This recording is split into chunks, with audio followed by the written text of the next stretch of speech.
That's us. Hey, everybody. You're all having a good Sunday?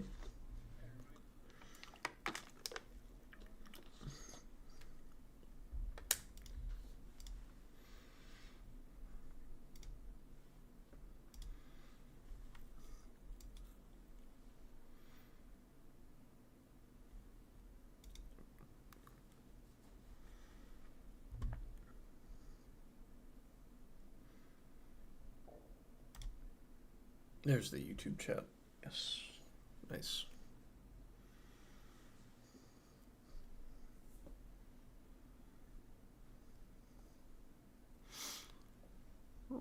We've got, I think, 8 games to look at today.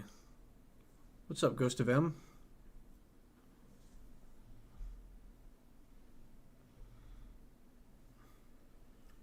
Yeah, I feel okay. I'm just tired.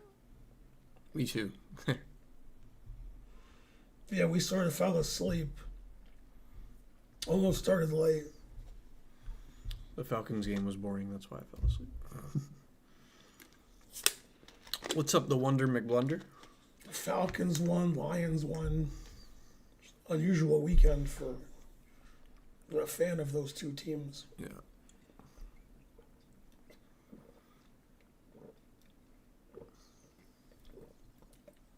The Lions were down 10 points in the fourth quarter, but they won in overtime. Nice. Exciting. Yeah.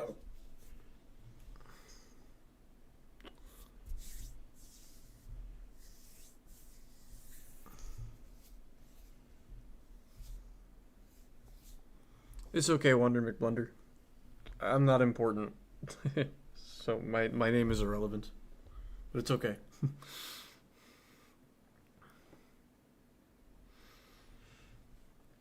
I lost weight because most of my body is gone from the screen. That makes me thinner.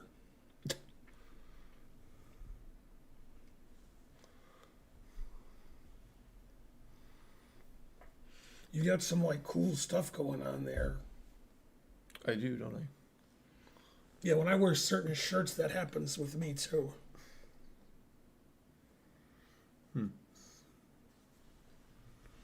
Today's Karen's birthday, and I noticed in the title of her stream, she put the date, Yeah. but she put her birth date. Oh. So she put 11/23/1965. Yeah. And I'm like, did she do that on purpose or that was an accident? I think it was an accident. Probably. How's it going, Ferrari? Thanks for subscribing.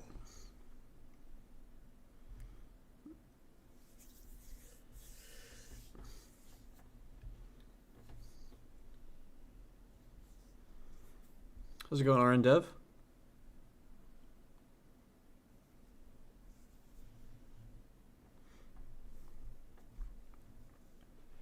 Precocious username. Subscribed at tier 1 for 50 months. How's it going, Precocious username? Thank you.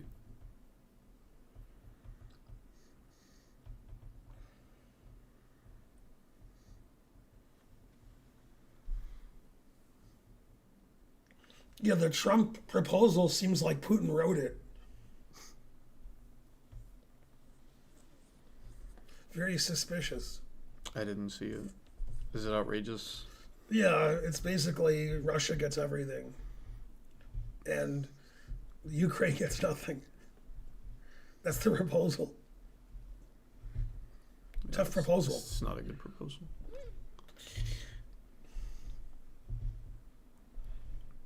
Russia gets a lot of land.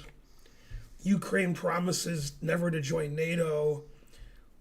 Ukraine gets rid of most of their army.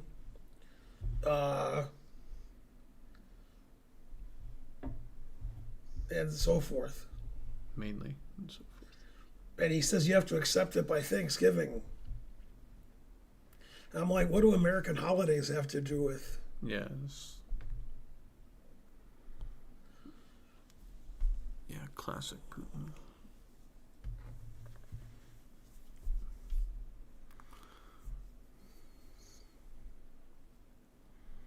How's it going, Bonarichi?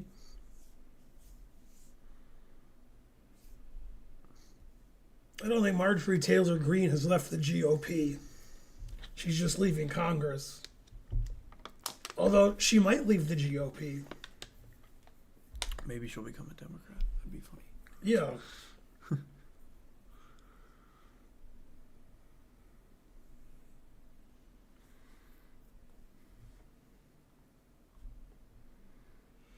I should adjust this so we're in the screen more, but then I have to get up and walk over there. Oh, You want me to do it? I don't know how to do it. right, exactly. I mean, that's pretty good, right? Yeah, it looks okay. Yeah. It looks like there's a lot of room between us. But there's Like really if you look there, Yeah, yeah. and then here, like our chairs are touching.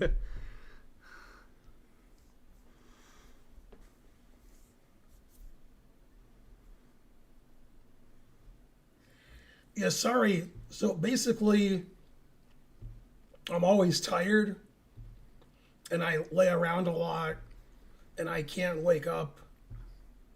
And I don't sleep very well at night. I wake up a lot.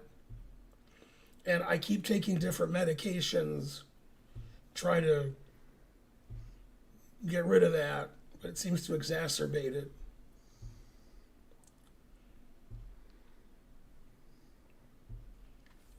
So as a consequence, I'm not working as much as I should, and it's Karen's birthday, so Yeah.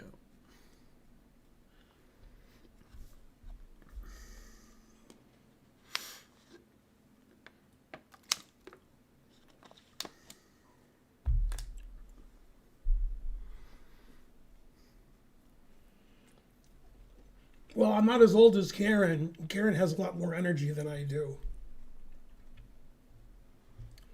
And it's not because of my weight, because I'm at like my lowest weight in like 20 years.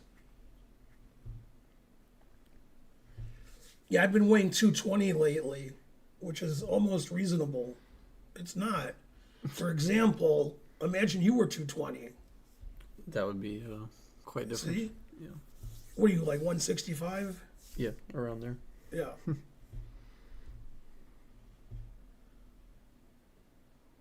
You're taller than me, right? I think so. 5'10"? Yeah, 5'10", 5'10" and a half, somewhere in there.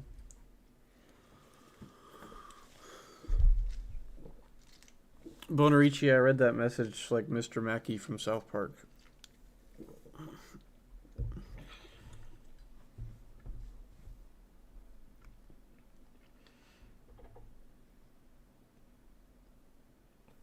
Hey, we're on Chess TV. We have 1,000 people watching. Hey, Chess TV people. Hope you're all doing well. Bonarichi is correct.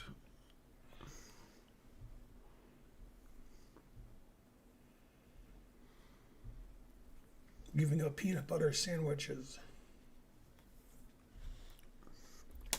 We had good Thai food tonight because we always order Thai food when Patrick comes over, and it's always good. Yes.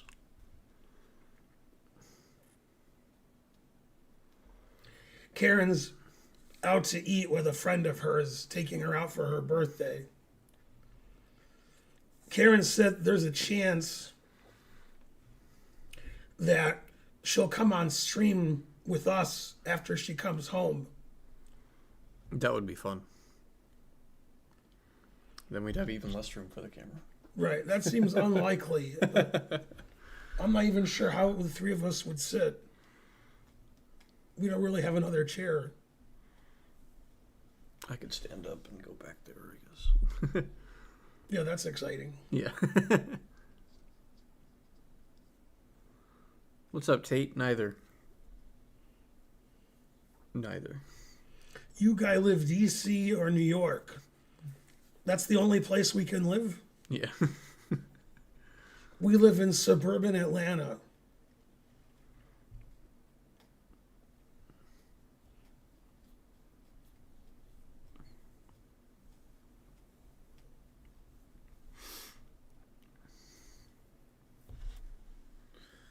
Well, everyone has a political opinion, right?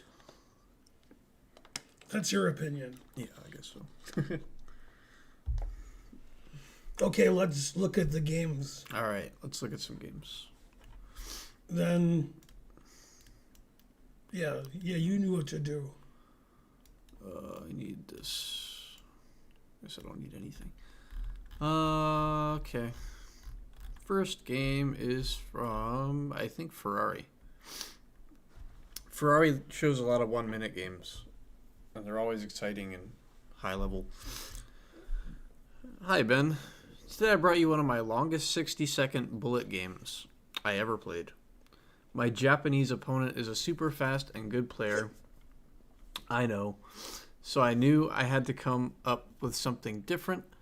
I wanted to play without castling and push pawns fast forward to get fast into the endgame, because endgame is my strength. Even though I played as fast as I could in the crunch time, I had 2 seconds left and my opponent had 8 seconds. Let's see how the game went. That's my line. Let's see how the game went. Okay, so Ferrari's got white, and it's a 60-second game. It's a French defense. Knight f3 I'm not familiar with. Seems like black can take this now.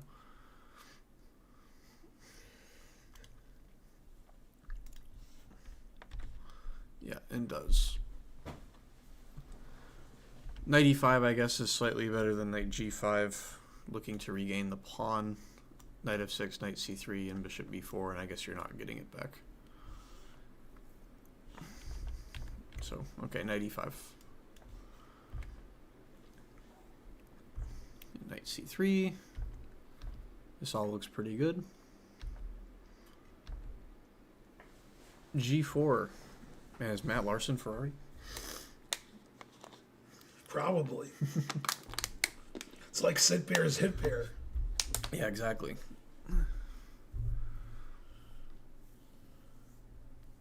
Okay, yeah, g4 is pretty aggressive, and yeah, I guess as you said, you don't want to castle kingside.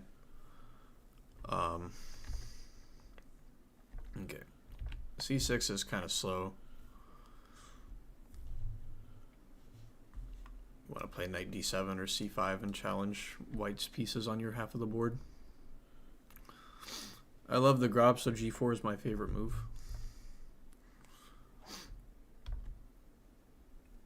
Okay, so c6 was a mouse slip. Because he's played c6, c5. Or c5 was a mouse slip. Oh, snap. That'd be funny. Okay, yeah, h4 looks... You're starting to get too aggressive. That hangs a pawn here in the center, and yeah, that's what happens. Okay. Yeah, suddenly queen a5 check. Not played. Darn. That would win a piece. Yeah, queen a5 check wins a piece. But it's a bullet game, so who cares?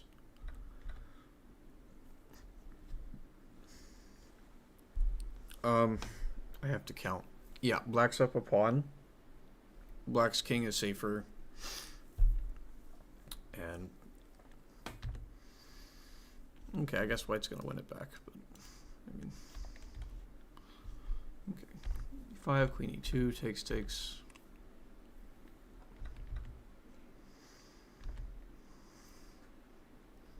Yeah, this is just black being up a pawn. c5's okay. Here comes the king. Get the rook involved.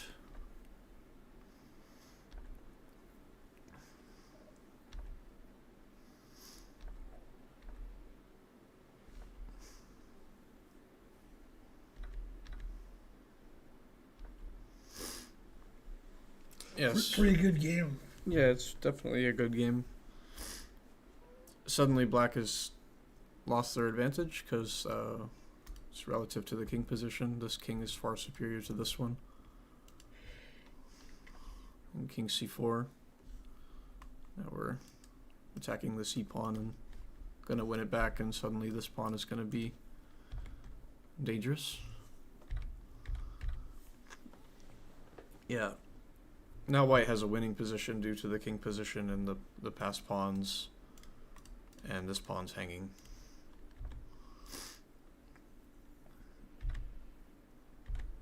Okay. Yep. Move your king up in the endgame.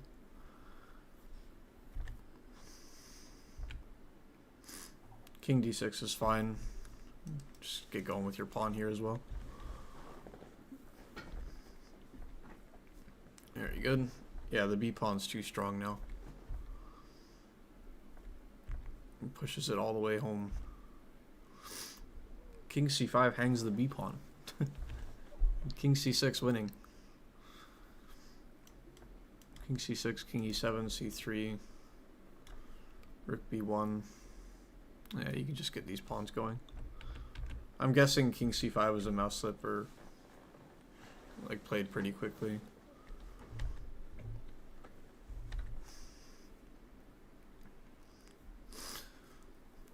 Now the position's equal, I guess, from a computer standpoint, but black's up a pawn, so maybe you take black, maybe not.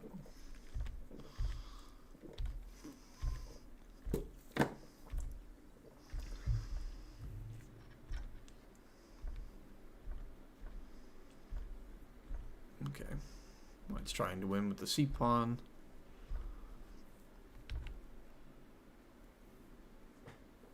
Yeah, suddenly rook c1 is not a good move because of c7.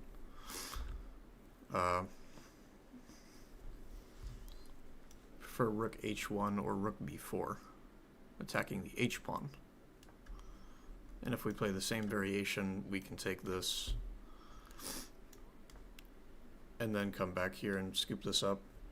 And I guess the 4 pawns, black's going to take this pawn and the 4 pawns are enough to draw. Okay, but that's hard.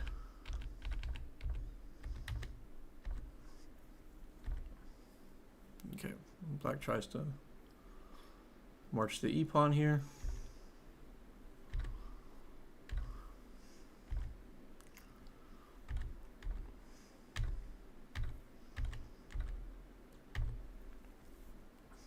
Yeah, this is a nice endgame. And it's one to be familiar with. The opposition's going to come into play, and whether or not the king can get here in time, and the pawn's probably not advanced enough. Yeah, the king's already applying pressure to the pawn, so we get there in time.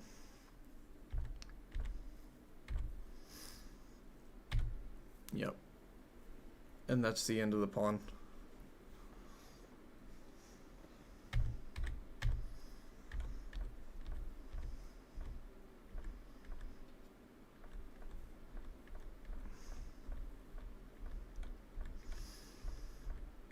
This is interesting technique for the rook and king mate.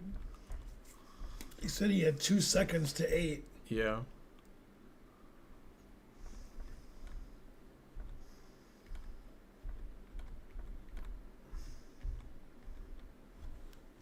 And that's the end of the game. I have to look at his message and see the results. I forgot what happened.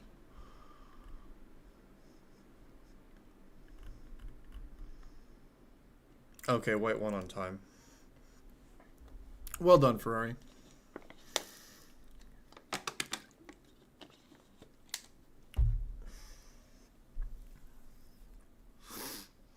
You had 0.8 seconds left on the clock. Yeah, so I guess at the end you were just pre-moving rook checks.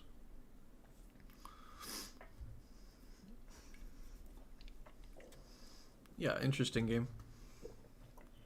Especially for a bullet game.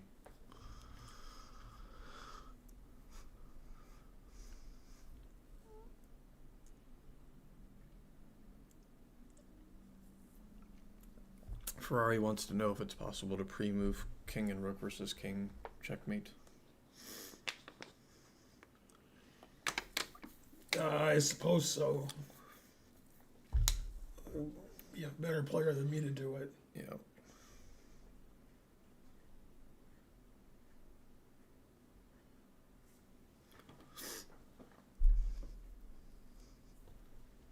right, we can look at the I don't next. think you can pre-move every move. You'd have to, Yeah, I don't think so either. to take a second for a couple of moves. Yeah.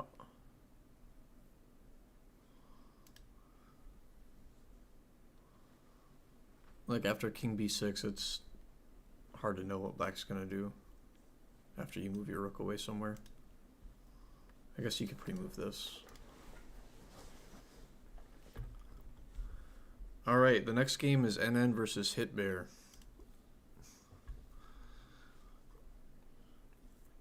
Sitbear writes, Hitbear doesn't always play well, but when he does play well, his games end up looking like Morphe versus Rufus and Doofus. Or in this case, it would be Rufus and Doofus versus Morphe, because Hitbear's black.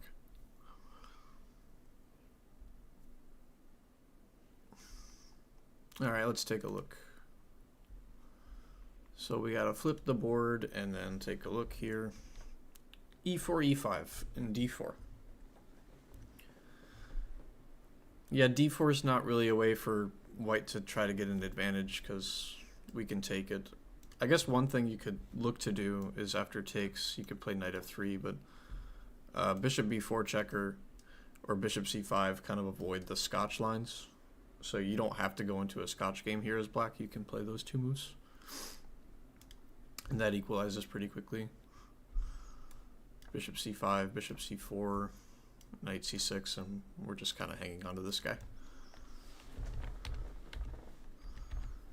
Okay, so c3 goes into a Danish gambit, which I think black should just accept.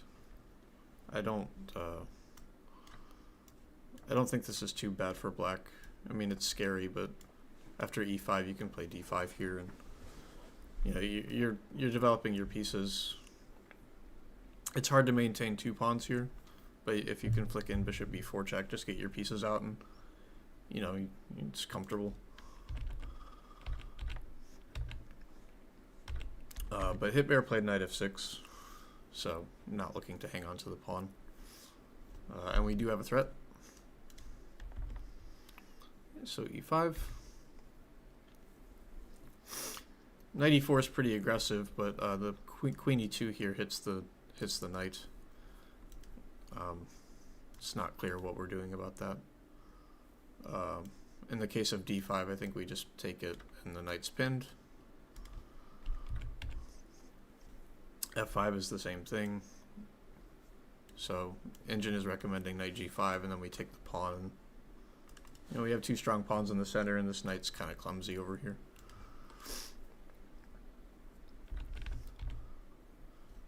So knight d5 would have been a little bit stronger. Okay, he took right away. And d5. Never play f3. Just never play f3. Black already has one piece controlling key squares around the king, and this just opens a diagonal towards the king for the queen. That's a pretty common blunder. Maybe not at this level. White's rated 1700, so f3 is surprising.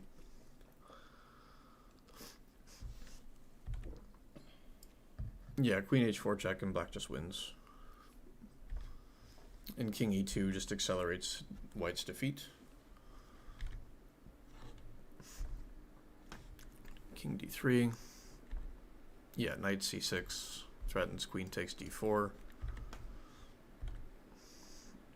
That allows d takes e4, which is also good. Yeah, this is nice coordination here. Yeah, the king's just running all over the board. Long castles is good. Rook takes d4 is good. Yeah, and mate. So the lesson is never play f3.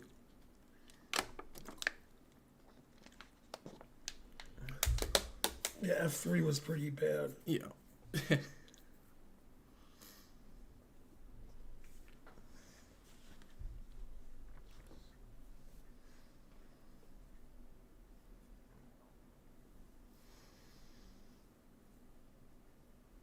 Hitbear's games are exciting. Yeah, they're pretty good. Hitbear's too good. Hitbear's too good. And or Sitbear. Also good. Yeah.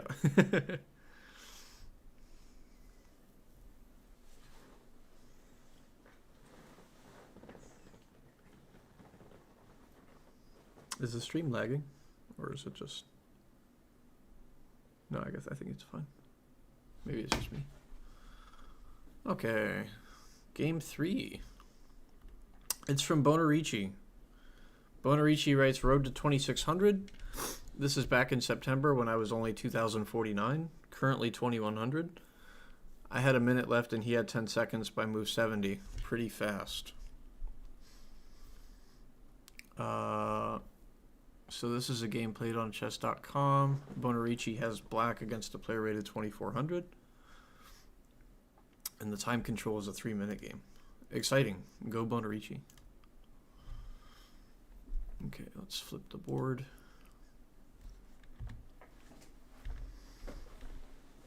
It's a Petrov. I don't think I've ever seen that on the stream. I don't think I've ever seen a viewer submit a Petrov game. Knight c3 is a surprising move. Going into an equal line that's been analyzed to death. And not a pure try for an advantage.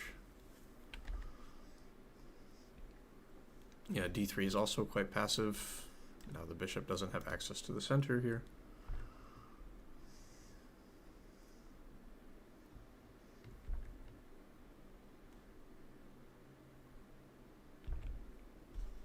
Prefer to play d5 if you can. d5 establishes 2 pawns in the center, and after takes you have more pressure here, and white's going to have to accept doubled pawns soon. And d6 is fine, just a bit passive as well.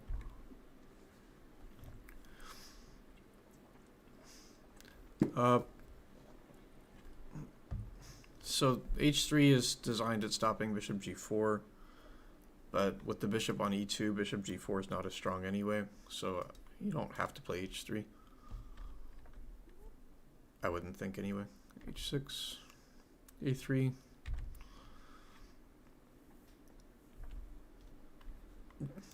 Engine prefers to take this and double the pawns, but okay, bishop a5 is fine.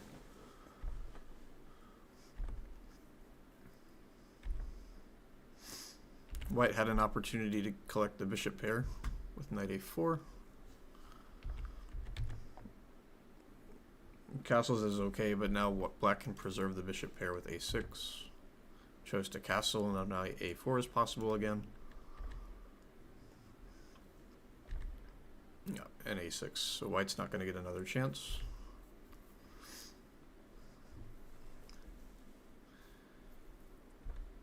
Yeah, that's the correct move. Almost always when you have this configuration here with these pieces on forkable squares, you play knight d4.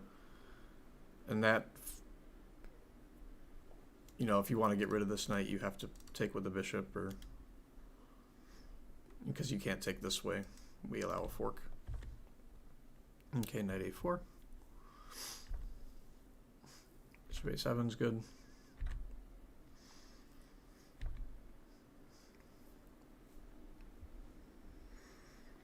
Yeah, this is just a really good position for black now. This pawn takes away lots of space, and white's pieces are going to start looking clumsy after b5. The knight has to go to an unfavorable square. Bishop d7 misses the mark. Not sure why. I guess we can play c4 and defend the knight with the queen. Okay, he played knight b2. Yeah, this piece is quite bad here on b2, so b5 boxes it out.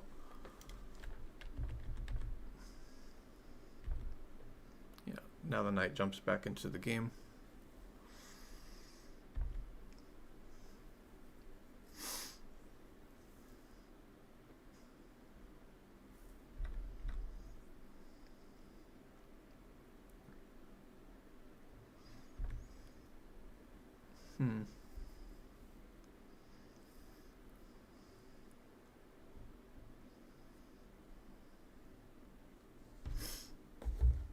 Sorry, just taking a moment to understand queen c1. He wants to play bishop f4. Ah, okay. Yeah, that makes sense. Okay, b5, bishop f4. Yeah, queen c8's not great because it allows knight d6 with tempo. Prefer queen d8 here. And after knight d6, you can challenge these pieces with bishop b8. Yeah, that's what happens. Queen c6 and suddenly e5 is strong. e5 opens up this diagonal for the bishop, as well as attacks the knight. Okay, he played bishop f3 straight away. That's also fine. And then Bonarici got out of the alignment. But e5 is still hitting. And does. Very good.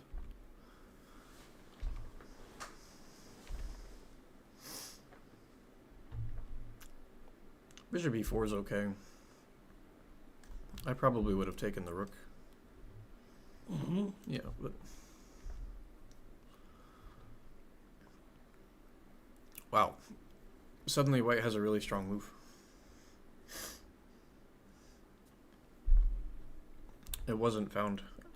Can anyone in the chat find a good move for white here? It's quite nice.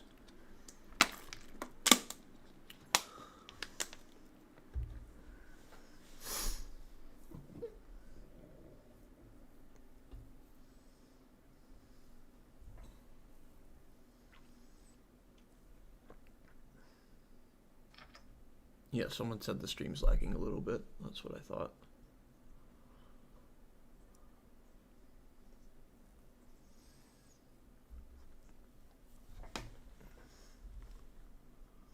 We're gonna troubleshoot some stream issues.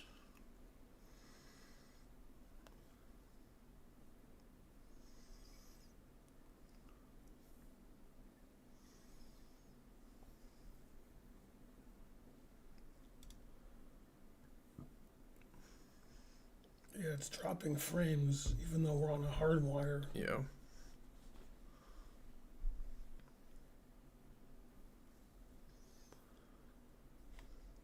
I don't know what to do about that.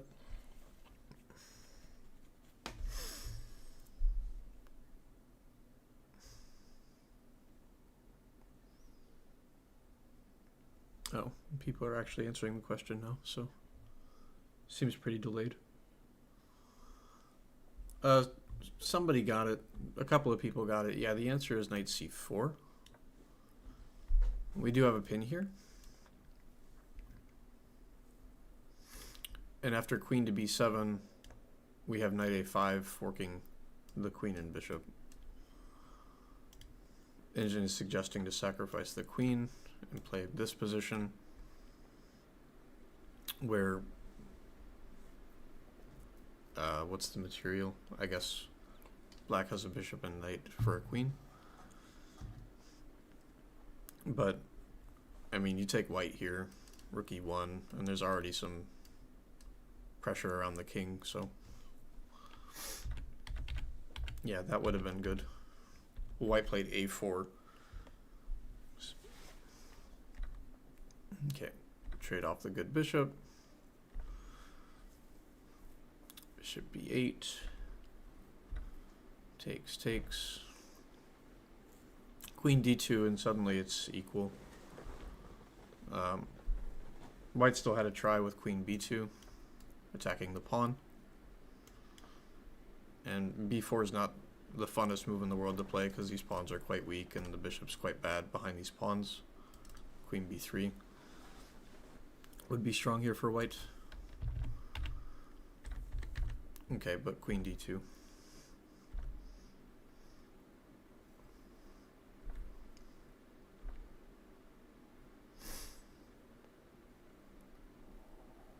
Yeah, this configuration doesn't make a lot of sense in view of b4, because now you have to move this rook away to get this rook back in the game. It has no prospects here. Queen e2, rook a7.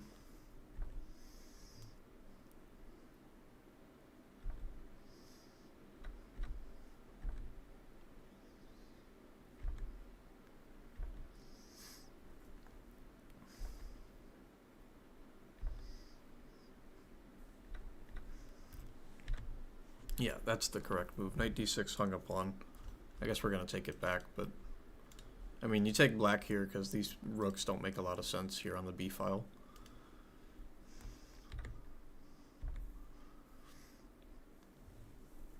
Yeah, that's... I wouldn't want to trade my active rooks for these passive rooks here. Engine wants you to come over to the e file.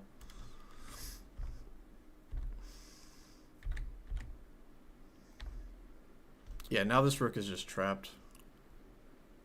And the king is gonna come under fire here. We have an open diagonal, we have the rook on the first rank taking squares away from the king. Yeah, here comes the attack. White has to never play f3. Never play f3. Yeah, queen e6 looking to get on the second rank is a good idea, but queen e8 is more precise because you take away checks. It's queen d2 and then queen e3. And this rook is just not in the game at all.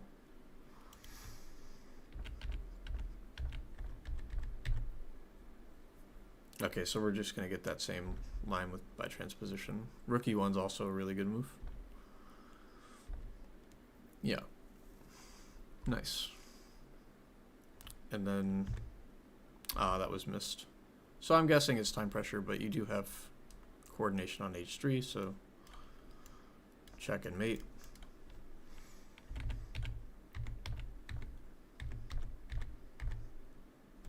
That wasn't found. But black's still winning. Yeah. Queen takes h3 is still available here.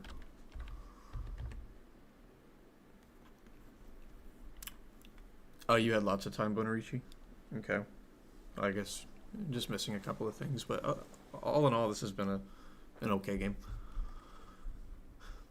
Yeah, the f-pawn is attacked twice, so queen d1.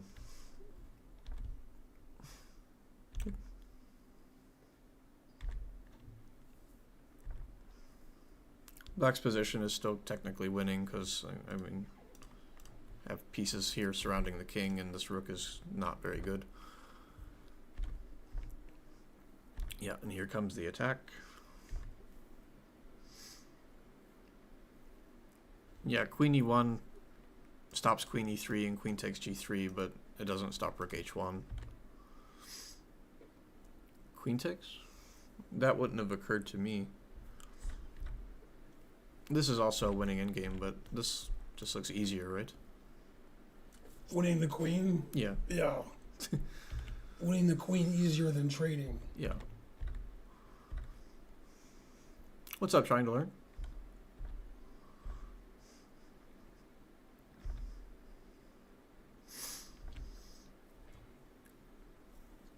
Yeah, Bonarici, a lot of times you're playing the right idea, but you're doing it in an imprecise way. Rook c3 allows the king to move up because you took your rook off the second rank, so rook d2 is a bit stronger. Okay, here comes the pawn. Check.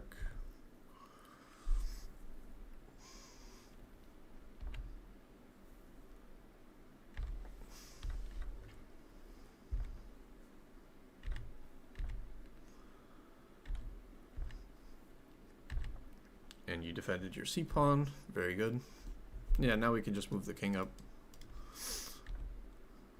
Probably you still want your king around to defend your pawns, but always move your king up in the endgame. King d1? Yeah, king d1 just allows rook takes d3, which wasn't played. Should play king d2.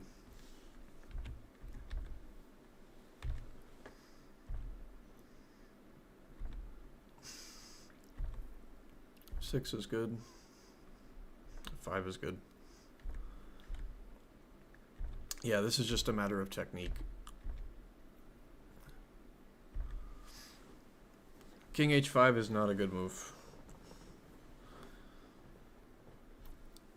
Oh, he had 10 seconds here. Yeah, I agree with the premise of moving your king up in the endgame, but after rook takes g7, your king is trapped on the h file, and you can't make progress with your pawns.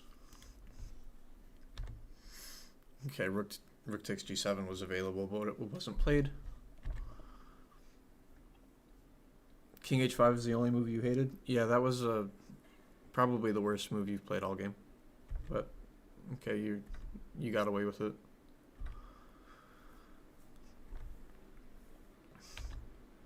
Yeah, move your king up in the endgame, Bonarici. King f3 and escort the pawn that way. And your rook can come over here.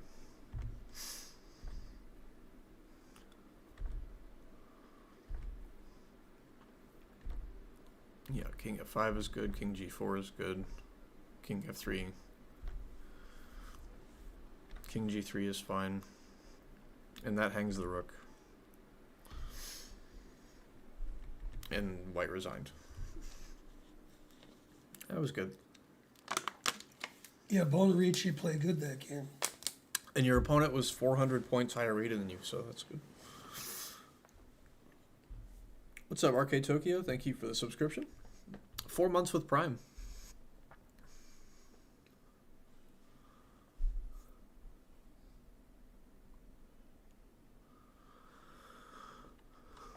He wanted to go rook takes pawn and then rook takes rook to trick you.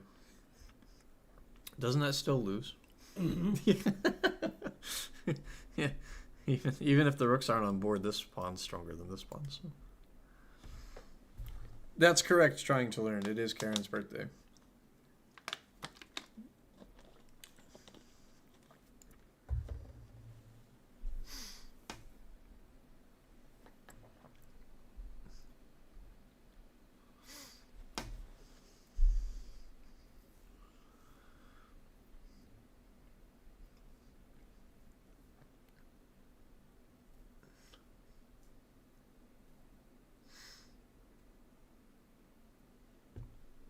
All right, so game 4.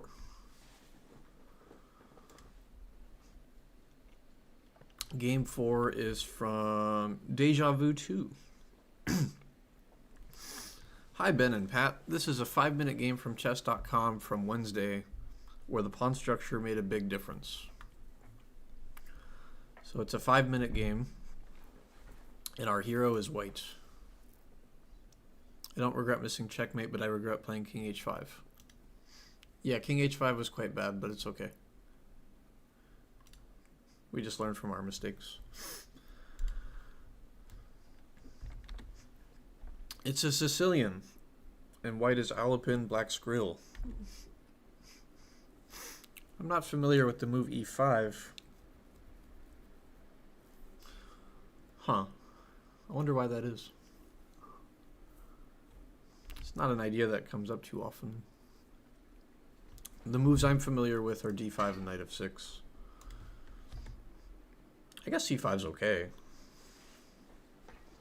Transposing into the possibly a Botvinnik pot structure, as they call it.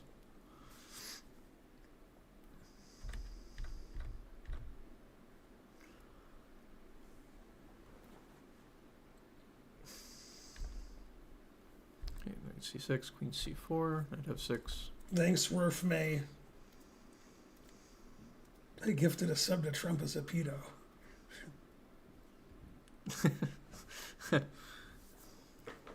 People play e5 against me all the time, and recently Fabi won a game with it, so it's only for intermediates and super GMs. You played Fabi? That's cool. Okay, bishop e4. I don't think he played Fabi. Okay.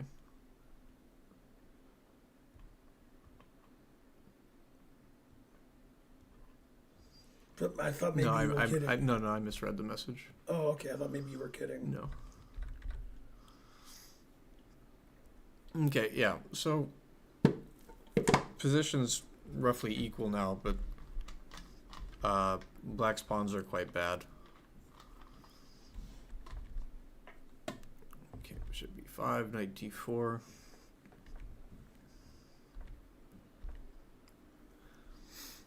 Game's pretty boring so far. And slowly I'm starting to prefer white.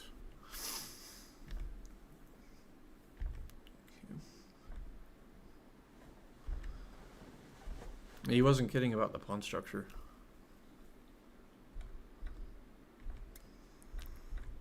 Okay, so we have a same colored bishop situation where white's pawns are better than black's pawns. And probably white's king's better than black's king. Yeah, here comes the king. Move your king up in the endgame.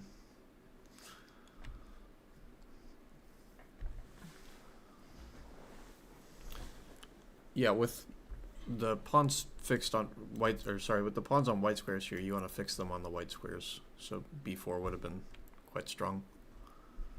Then you can move your king up over here and collect them.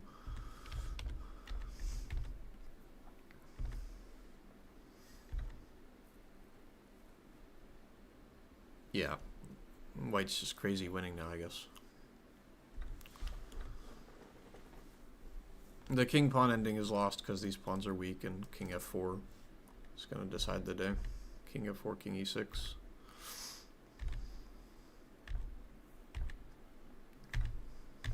Yep. Black has no way to make headway here. Black can't create a passed pawn.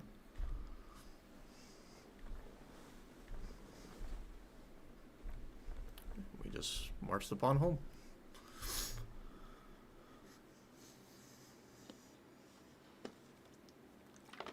He made that look easy. He did make that look easy. Yeah, so if I were black back here when white played bishop takes d5, probably you should just avoid the bishop exchange and hope.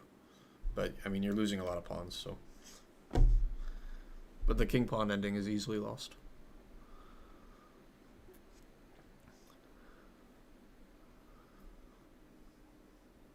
How's it going, Toast?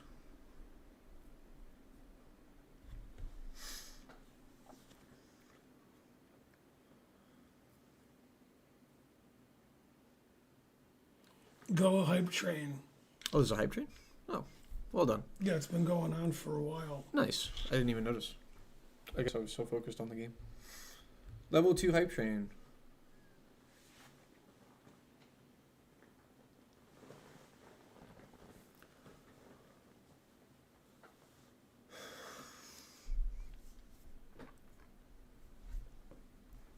Okay, game number 5. It's from John Hunter. Hey Ben, this is a cool game I played with a friend last week that I thought had an interesting endgame. So John's white, and I don't see a time control. No time control. Okay, no worries.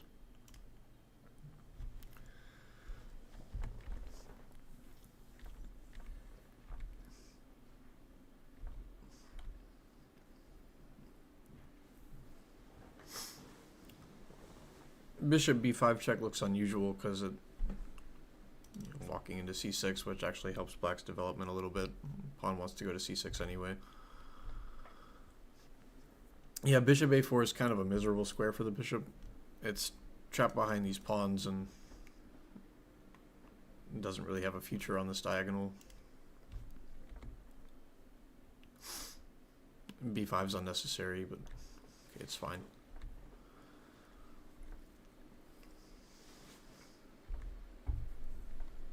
Both sides are developing their pieces. Knight c3 is quite bad.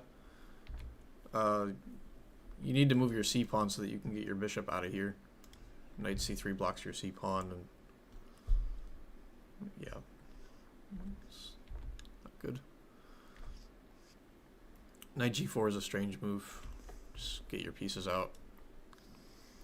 a5 also threatens to trap the bishop, so you would have to play a3 or a4.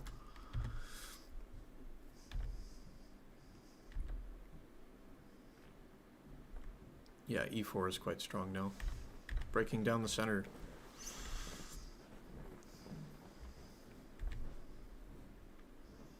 Queen d3? Yeah, I would be very weary about lining my queen up with this bishop here.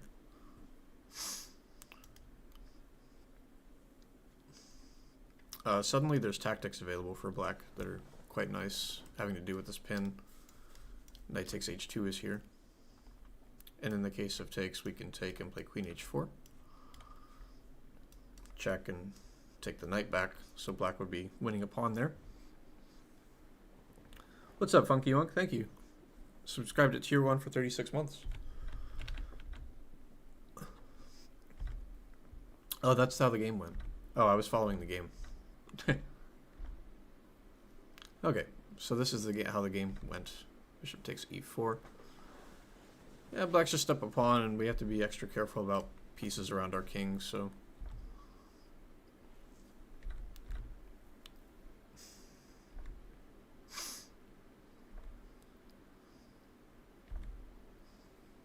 Yeah, c4 unfortunately is gonna lose the pawn.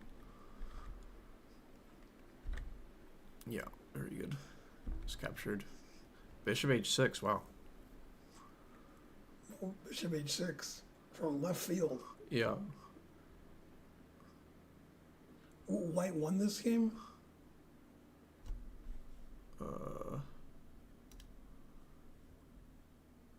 Yeah. Bishop h6 hangs a bishop. Bishop h6. That's very weird. Okay. Yeah. It was a mouse slip. Maybe. Okay, comments are going to be light because black's up a piece. White's trying to make threats, but okay. Yeah, that just straightens out the pawns.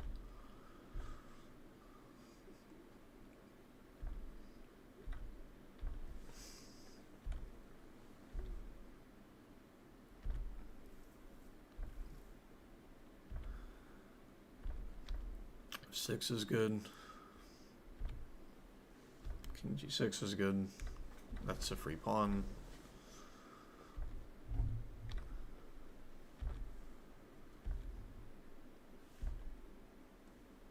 And black's not moving these pieces, and it's making me nervous. a3 is good.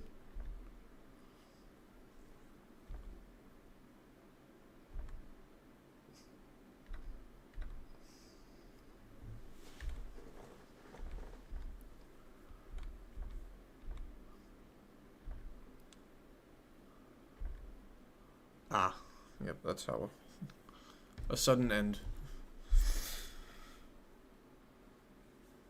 Yeah, rook f8 hits the knight and threatens to deflect the king away from defense of the rook. Yeah, black can just play rook h4 check. Yeah, so rook h4 check.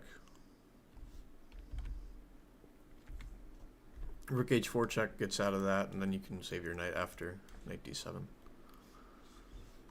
I don't know what the time situation was because there was not a time control given. But if there's no time control, then there's not really a reason to blunder rook h8 check here.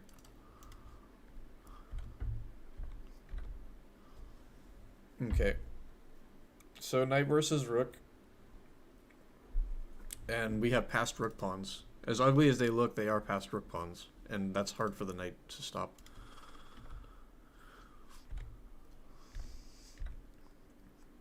Alright.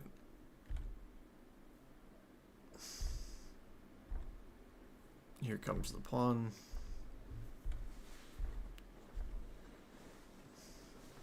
Now the position's equal. Man. Yeah, after rook e1, king d5, and the king and the knight are assisting in moving the pawn. And these pawns are too slow. King c5. King b5 is very weird. We have an opportunity to play c3, and if check, I think we just play knight c6. And this pawn's gonna cost white the rook. King b5 seems to just hang the knight. Yeah, it's a rook d5 check. Is that what happened? Yeah, that's what happened.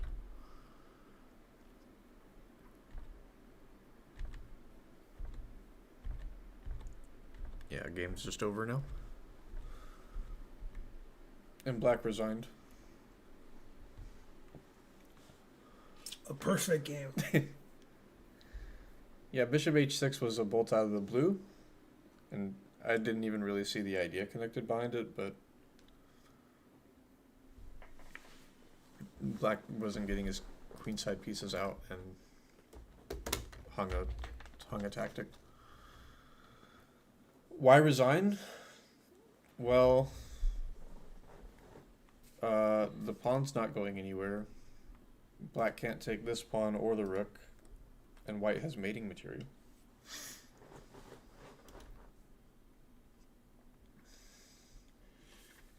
If you're ever gonna resign, this seems like a good position to do it in. Yeah.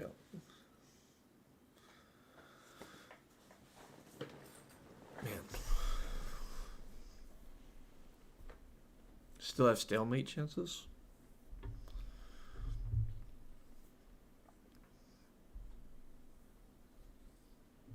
Well, if we're assuming they weren't playing with clocks, then probably not.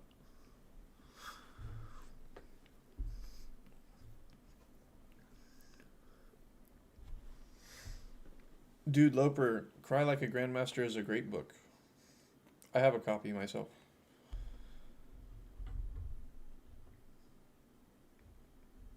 How'd you get someone to publish that? It's like this big. It was their idea. Oh, is there? It wasn't, yeah. Oh, that's cool. We had little to do with it. Oh, okay.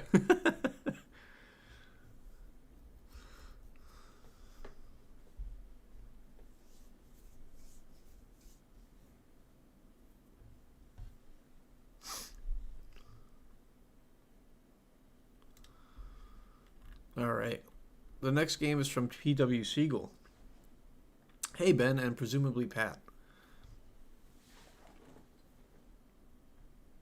Hi, old McSpoderman.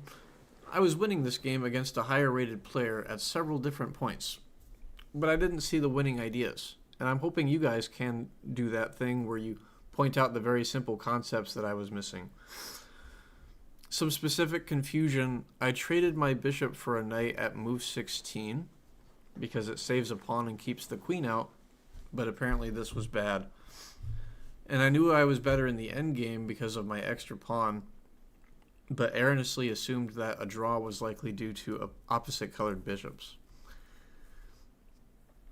Okay, so our hero is white, and it's a 10-minute game. So let's take a look.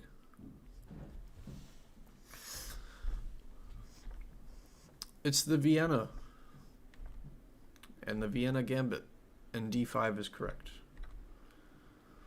All right. Queen f3. Bishop c5 looks like it just hangs a pawn. Yeah, that move I don't know. Yeah, I don't know bishop c5. I know f5 here. That's about the extent of my knowledge. Hey, Hi, Hey. Karen. how was your dinner? Hello. It's Karen.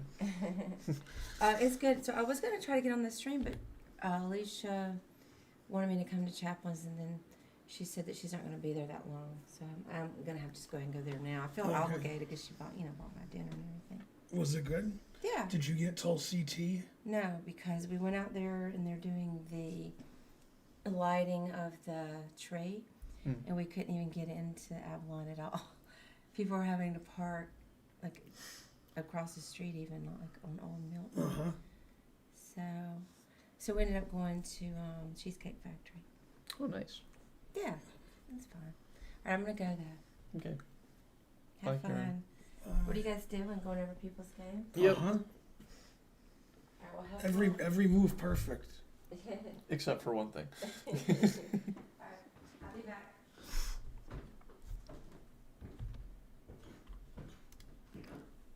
Okay. Bishop c5. Takes. And white's up a pawn. Bishop takes g1. Man.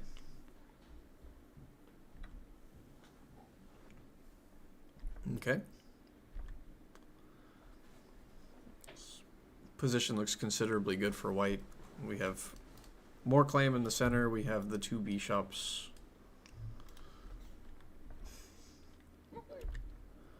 Yeah, bishop e3, bishop e6, long castle.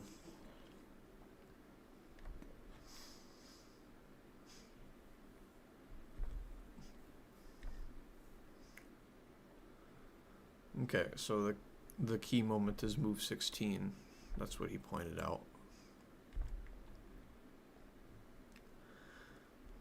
I'd be afraid to have black here. I'd be incredibly unhappy. This looks like a lot of attack over here.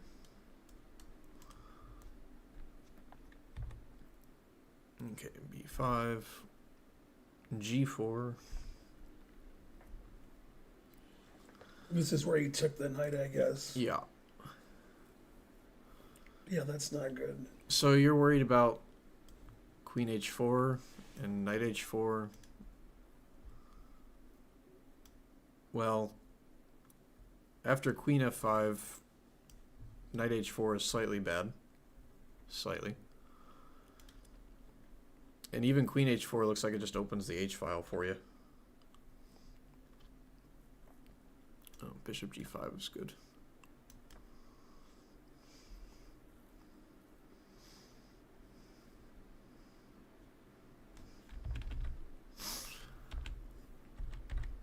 Okay, so you traded, but this allows the sudden f takes g6, opening the rook, and your attack is kind of over. And you are correct in stating that the opposite colored bishops makes it quite equal.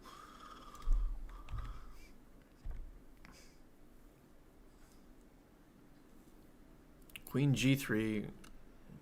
What are we doing about this? Queen e1. Yeah, okay. Queen e7's fine.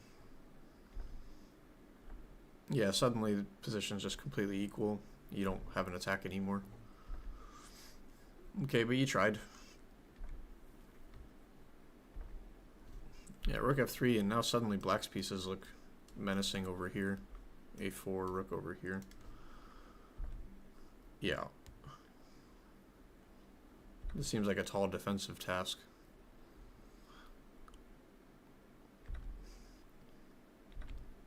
We could just ignore that and open the a file, right?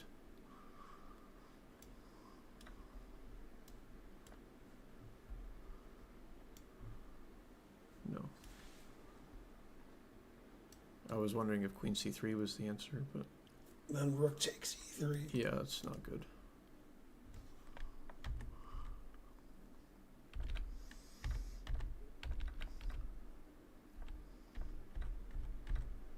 Okay, black played queen takes. That does pin the c pawn.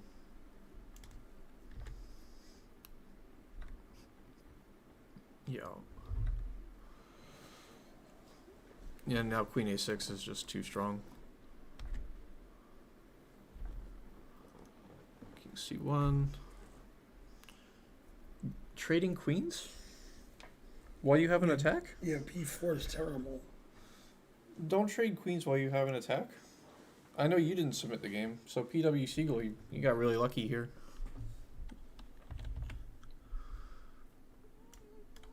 Check, check. King's running all over the place. Rook a3, and yeah, that's a lot of attack.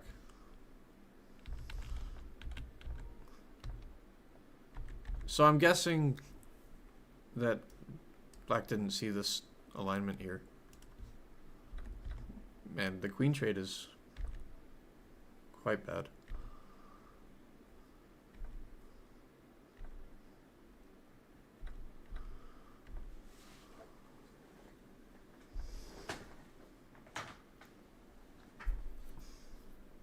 Yeah, white's winning now. Extra pawn, better placed pieces. Black has devoted a rook to babysitting the b pawn. And now the king's stuck on the king's side. Okay. Should be 3.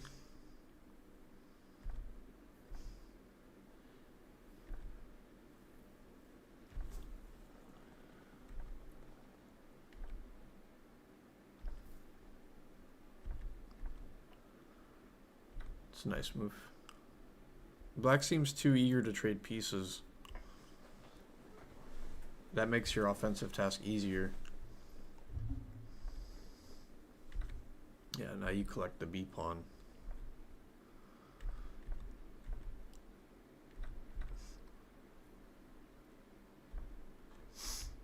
There's a nice tactic here. Bishop e7. Can't take it because we just pushed through.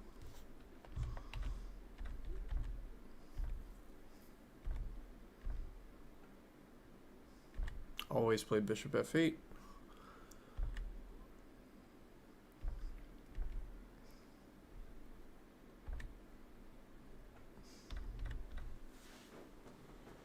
Oof. Yeah, now suddenly it's a draw. After c takes d5, you have to play c5.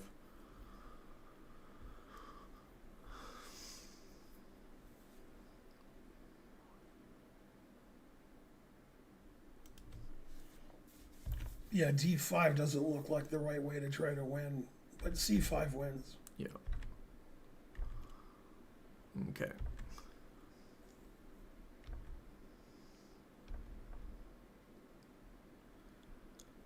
Yeah, this pawn's under control. If you trade this pawn for this pawn, you don't have a way to push this pawn through.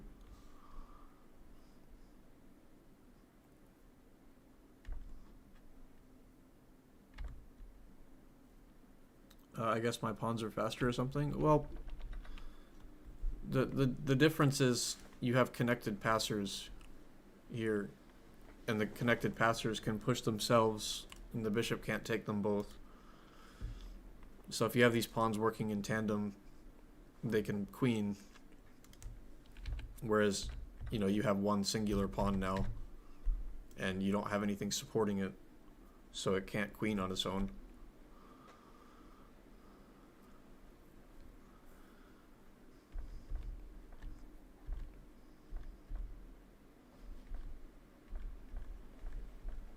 Yeah, I think I can comfortably blitz through these moves because it's not really a lot going on.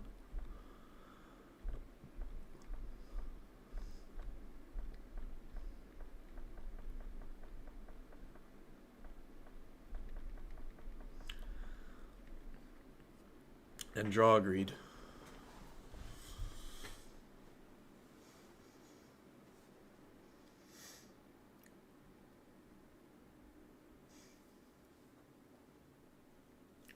At PW Siegel, you were lucky to draw that game because black had a pretty vicious attack until the queen trade. Mm-hmm.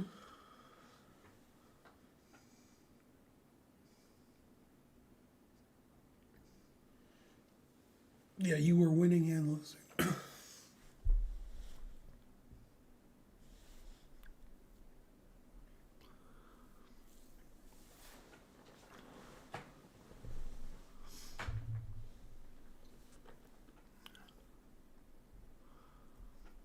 So basically, don't take the knight and push c5. That's correct.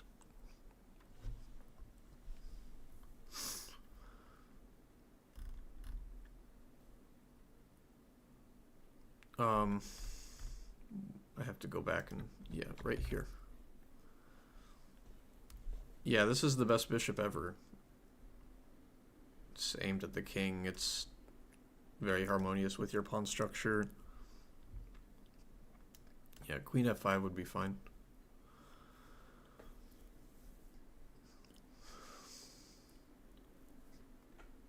You know, you're not winning immediately, but your position can't...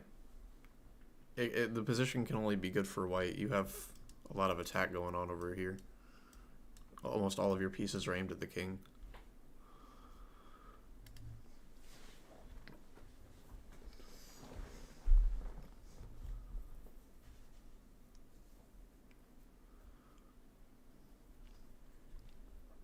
All right.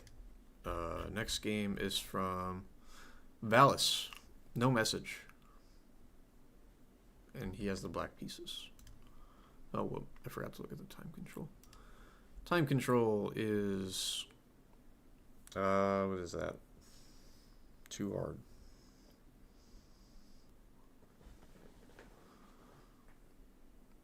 What does that say? Was it 30 minutes plus 15-second increments? 1800 plus 15.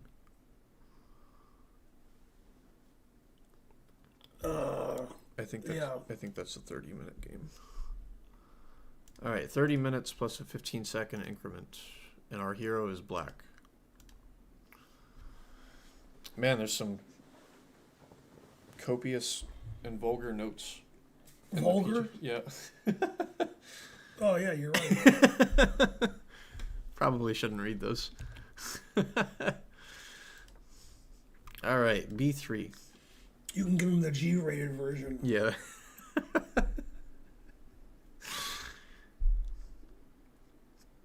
E6 is a strange move. Okay, so that's what you wanted.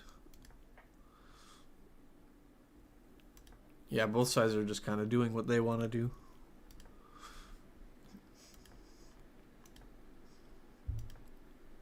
I feel like we've seen a game like this on stream already. Am I reading jokes by trying to learn? Did trying to learn post a joke?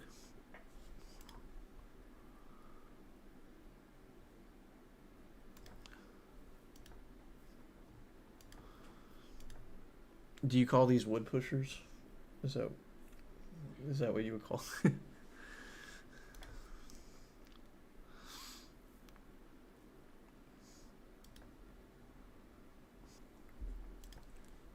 E5, very nice.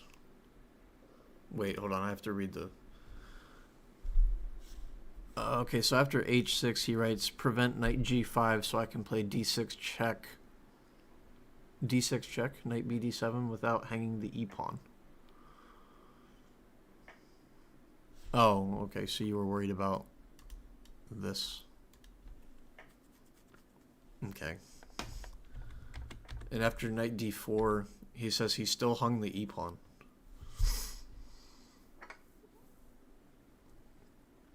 Well, you can play king F7, and that stops knight E6. Probably not a fun move to play.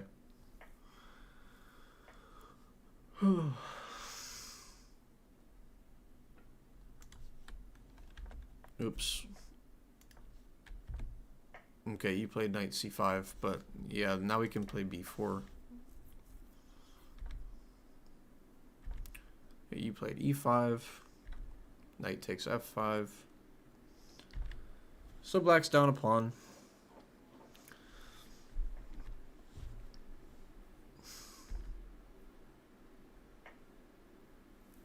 Yeah, E4 kind of closes off all your pieces here. And it opens up this bishop. So D5 now is strong. Yeah, that's what happened. Knight G5. Knight D4 is good. Engine prefers F4 here. And en passant can only help white, right? I mean, opening the F file, allowing the knight to come forward, so. Okay, knight D4. It looks like white wants to play H4 and knight E6.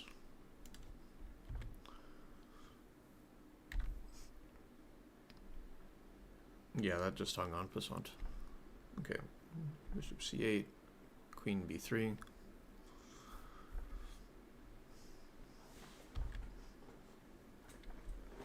Yeah, white's up a lot of material here. 4.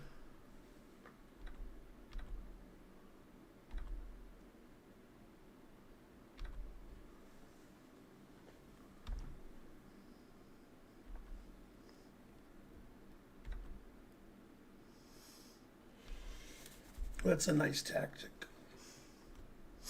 It is. The idea is if you take it, bishop D3, and we pin the queen to the king. So black decided to resign. White played very, very well. Every move white made, I think Stockfish was fine with. Like, white was always winning. I probably went through that game too quickly, but there wasn't a whole lot to talk about. So,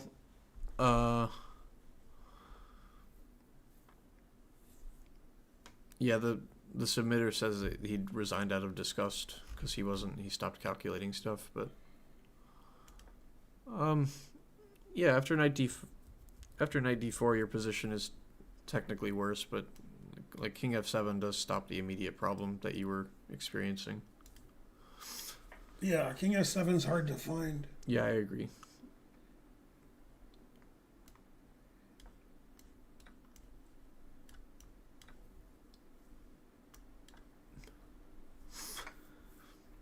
Yeah, these moves are not obvious for black. Black's in a tough position. It's quite cramped, and you have to babysit this e-pawn.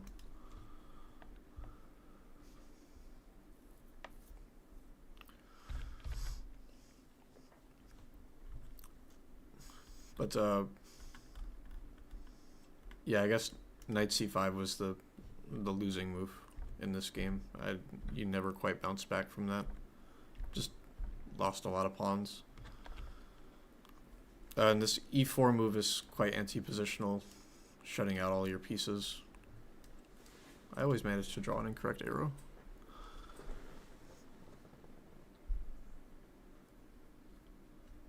Bonarici, this was a slow game, and I don't think it was played on Lichess.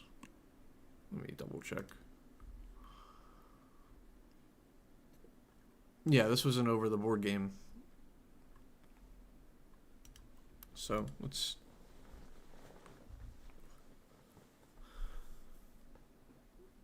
try not to make accusations.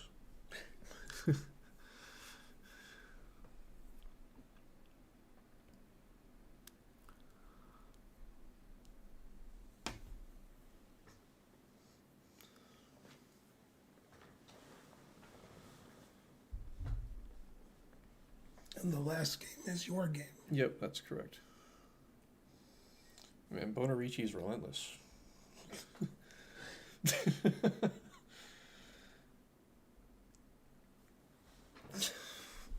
All right, last game. The last game is my game, and it's not, it's not my best game, but I thought it was instructive at least. Like, there's always something that you can take away. And I do a okayish job of explaining things. Sometimes I don't explain things the best, but when it's my game, I know what happens, and I know what the engine knows is best, and, you can take things away. So, okay, I have black. When was this game played? I played it yesterday. It's a 15-10 game against Shredder. Okay, so we get a boring Verisov kind of thing. I like to play knight e4 here because I like the two bishops. Okay, so bishop f4. And I just get my pieces out. Bishop f5, knight d2, e6. All pretty boring, all pretty standard. Knight d2 and c4.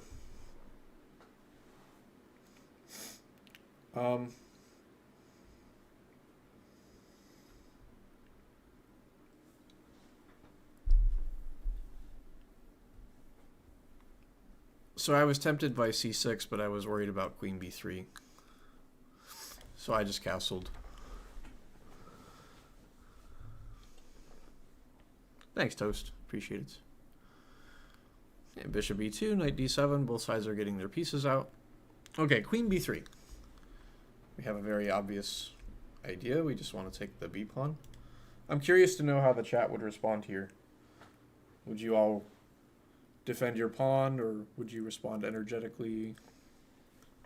What's the chat feeling? How do we deal with this queen takes b7 threat?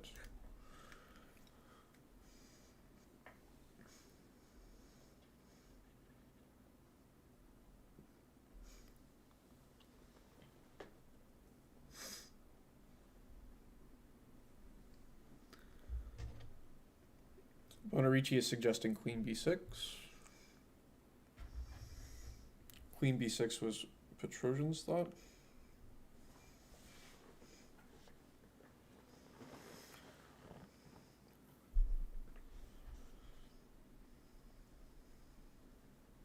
Here I wouldn't defend the pawn because you can always attack with your bishop and get it back.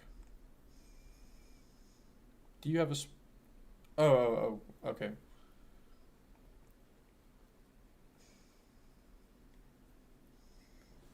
Attack with your bishop. Yeah, he meant the rook. Oh, okay. Okay, so we can take a look at queen b6. After queen b6, my queen seems a little misplaced here. And white's not obligated to take this. No, white can just continue on with development, castles. c6, and rook c1.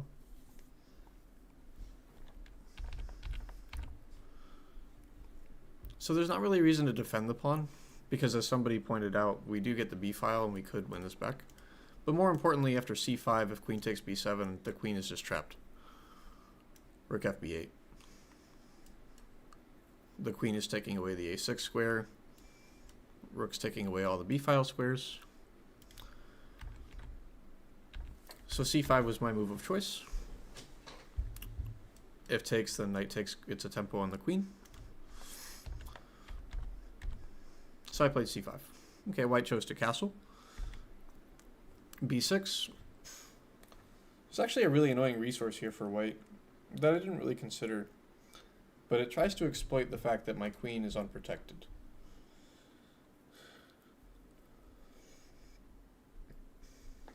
It's not a winning move by any means, but it is quite annoying for black to deal with. After the move queen a3, this pins my c-pawn to my queen, as it is unprotected, and there's not really a convenient way to defend it, due to the nature that my knight's on d7. So I could play rook d8, but that doesn't immediately defend my queen. I still have to move my knight.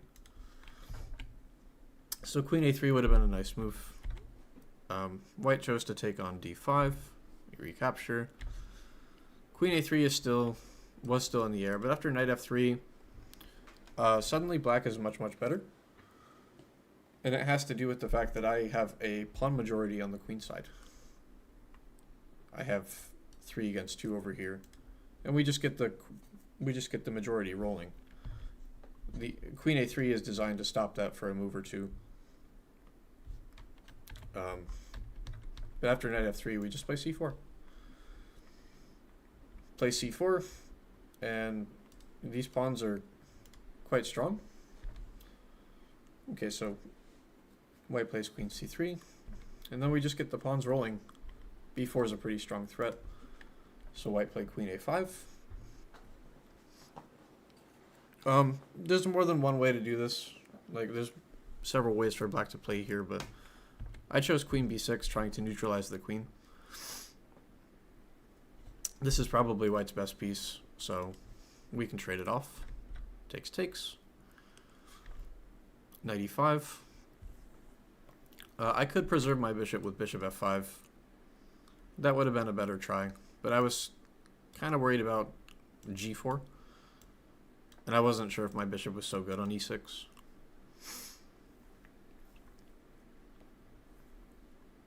You know, especially in view of things like f4. Okay. Stockfish is saying I can play f6 here and get rid of this knight and drop my bishop back here, but I wasn't sure. So after a long think, I played b4. This turns out to be inaccurate because white can challenge these pawns. b3.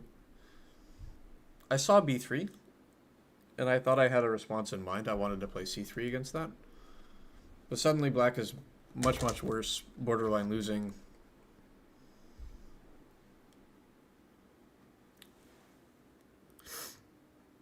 I wonder if the chat knows why.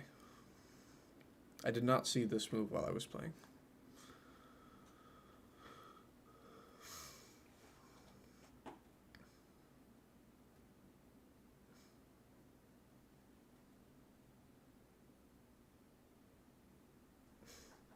Knight d3.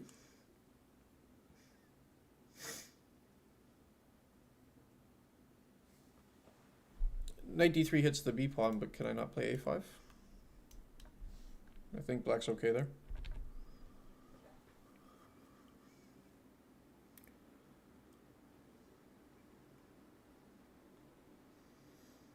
Okay, I'll give the chat a hint.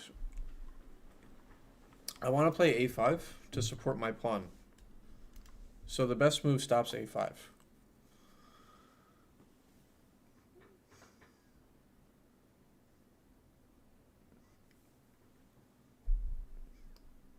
Knight c6 is premature in view of a5 still. So we want to stop black from playing a5 before we attack the b pawn.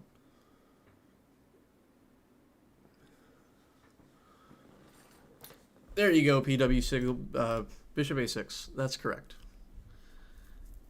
Yeah, suddenly there's nothing I can do about my b pawn. I can't defend it because the bishop is stopping a5.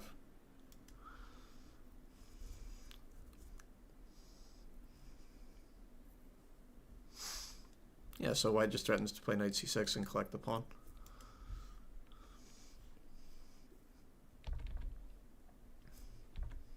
Okay, but I was fortunate. White played rook c1. And now I have an opportunity to get my a pawn going. Bishop g4. And I make some moves. White's coordinating on these squares, so I'm going to use my rooks to try to defend those squares. Rook d6, rook a7. Rook a7, I want to get my rook to the c file. With the bishop on g4, I can't play rook c8, so rook a7, rook c7. And white's just doing a lot of shuffling because white doesn't really have a way to advance or make progress. So a4, takes, h4, and a3 is an unfortunate error. It doesn't lose, but it is a positional mistake. After we trade here, after rook b1, there's just nothing I can do about my b pawn favorably. I saw this when I played a3 and I thought I could play rook a4, but I can't advance my pawns really. They're kind of stuck. Okay, but white took a passive approach. He played rook c2, and now the pawns are just going to decide the day. So I play knight a4. Rook b1 hits the b pawn, so rook b6 is forced. Bishop c8 doesn't really do a whole lot. And knight c3. You know, and it's easy for white to think that they have everything under control, but this position is black to play and win. It is a forced win.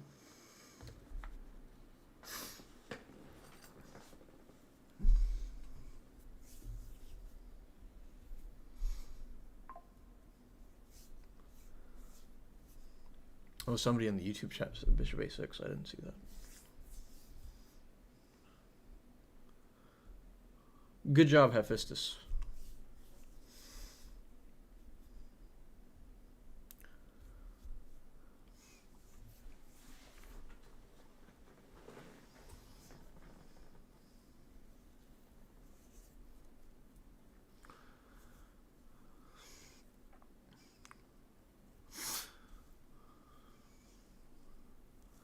b3, rook takes knight, pawn takes pawn, rook c1.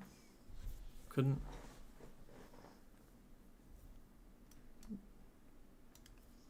Blunderich, I think you missed rook takes a3.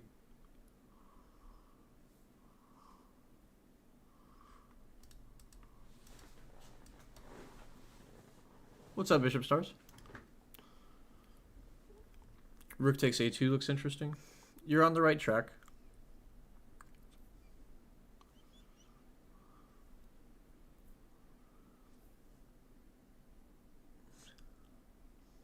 Good job, PW Siegel. Yeah, knight takes a2. And I did choose the pawn fork after rook takes, but we could just take this. And after takes, these pawns are too strong.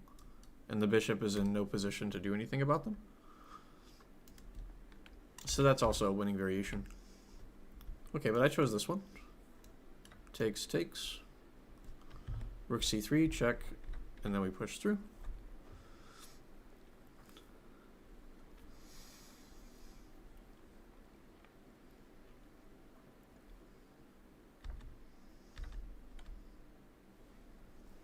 Rook check is unnecessary, but it's stylish.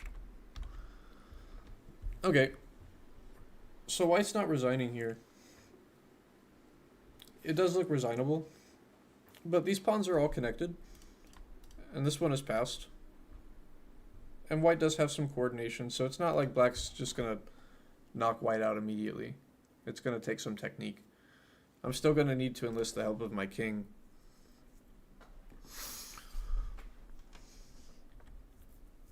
Okay, so queen d1. Queen d1 puts itself opposite the pawn. It stops it from advancing too far, but it also puts pressure on g4. Okay, queen d3, because I want to stay trained on this guy. And now it's time to get the king up. Here I had a blind spot. I thought I couldn't play king f5 because of e4, but e4 is illegal. So I just went back to e7. That's what you get for rook h1 check. Okay, king d6.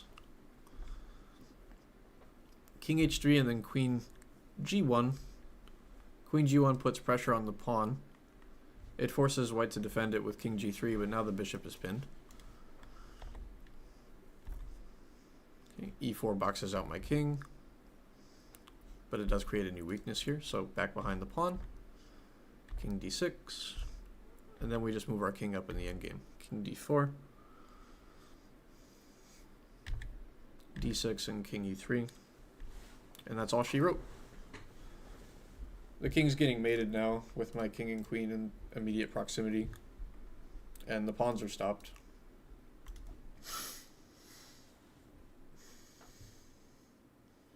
That was a good game. Thank you.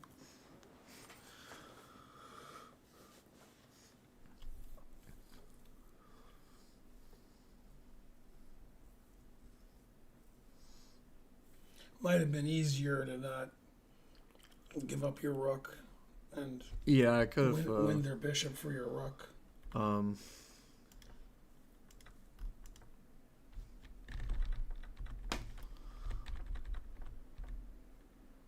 Yeah, here. Play like rook d1. Yeah, here's rook d1. Yeah, and then rook d2 and then c2. Yeah, that's easier. I guess what I was thinking that if I played c2, bishop e4, I can't, like, I have to give up the pawn and play this ending. But you're right. Rook d1 is a bit stronger, or rook f1, getting that. I am a sub Yeah, PW Siegel. Yeah, rook f1 is even easier. Mm-hmm. Yeah, my only thinking was I'm going to have to move my rook with check in order to promote this, but that was wrong thinking. Well, it's still relatively easy win. Yeah. Probably easier to play rook f1 though. Yeah, But it's splitting hairs. exactly. Well, that's all the games we have, chat. This was fun.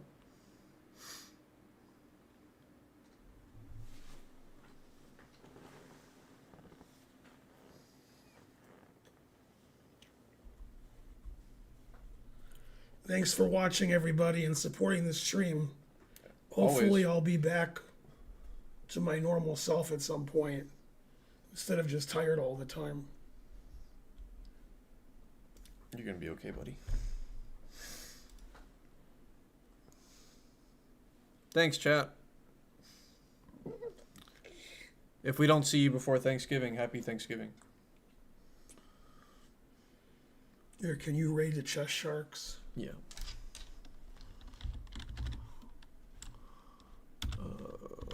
Chess sharks. That it? Yeah. All right. Have a good night, everybody.